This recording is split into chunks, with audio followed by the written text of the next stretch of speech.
Hello everyone, welcome back to Spararia YouTube channel.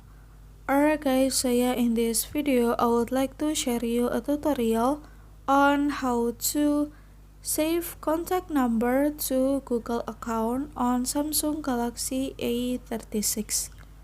Alright guys, so yeah, for those of you who still save your contact number to internal storage, so from now on you have to save your contact number to Google account so that it will be more secure and more safe for your contact.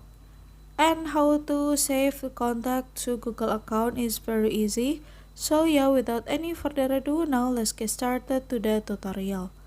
Alright guys, so yeah, the first thing first that I have to do is, of course, now you can go to contact on your cell phone, and then now you can click plus icon to add the new contact, and then make sure to save contact to Google account. And then here now you can add the name, this is just randomly, and the mobile phone number, this is random also.